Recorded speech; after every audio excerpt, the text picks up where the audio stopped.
Bonjour à tous, voici Space Sweden, un jeu de cartes où vous allez développer et renforcer une fédération avant une grande guerre universelle qui s'annonce.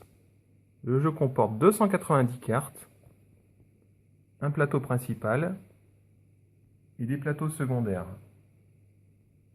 Dans les cartes, vous avez les cartes Ultimatum, ce sont elles qui vont gérer la partie, qui vont définir la fin de la partie.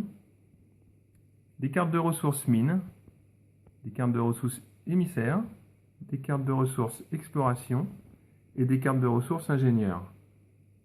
Pour renforcer votre fédération, vous avez différentes sections: la défense, la technologie, votre flotte, la diplomatie et vos planètes. Comment ça fonctionne? Par un système d'évolution, vous pouvez passer d'un niveau 1 à un niveau 2, à un niveau 3, à un niveau 4 maximum, en défaussant des cartes.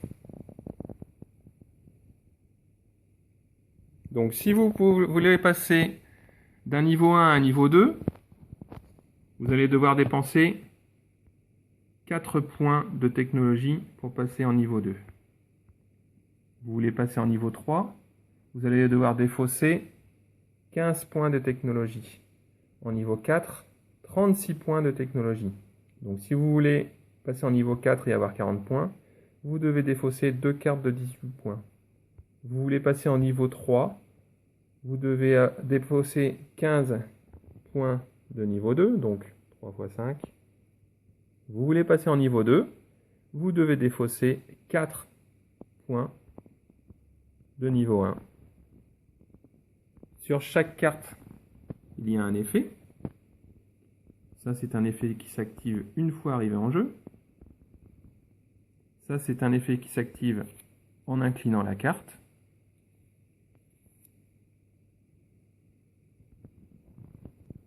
Et vous avez des effets qui s'activent en permanent. C'est-à-dire même si ce n'est pas votre tour, vous pouvez activer l'effet. Donc en gros, au tour d'un joueur adverse. Le jeu se joue de 3 à 5 joueurs. Il comporte 290 cartes. Une partie dure en moyenne 40-45 minutes, selon les joueurs. Ça dépend de la difficulté et de l'apprentissage de chaque joueur. Les joueurs disposent à leur tour de 5 pioches. Et comme vous pouvez le constater ici, il y a une série de cartes Ultimatum. Lorsque vous révélez une carte Ultimatum, elle vient se mettre ici.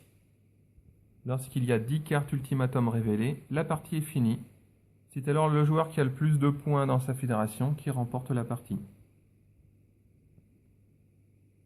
Vous commencez votre partie avec 3 cartes ressources qu'il va falloir bien choisir dès le départ.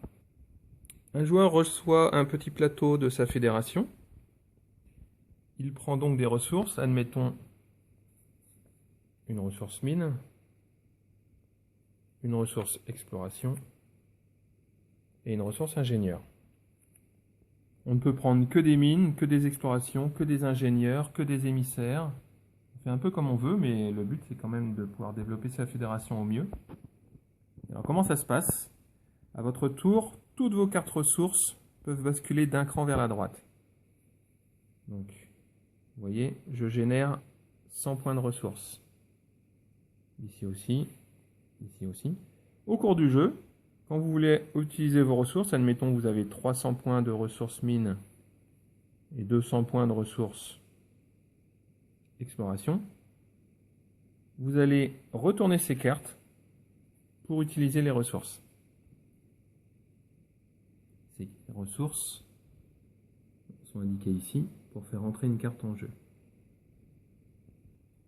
Au niveau de la pioche, comment ça se passe? Vous piochez autant de cartes que vous voulez par rapport au nombre de ressources que vous possédez.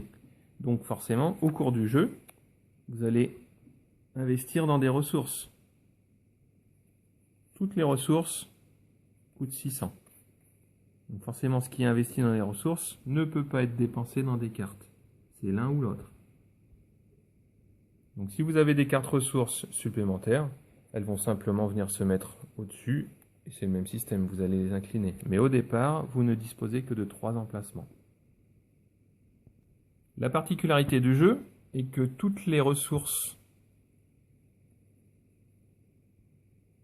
et toutes les sections sont visibles.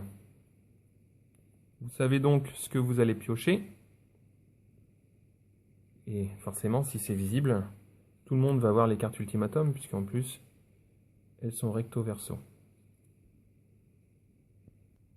Vous pouvez me retrouver sur Twitter avec le @boardgamefr et retrouver ce jeu en print and play au même endroit. Bye bye.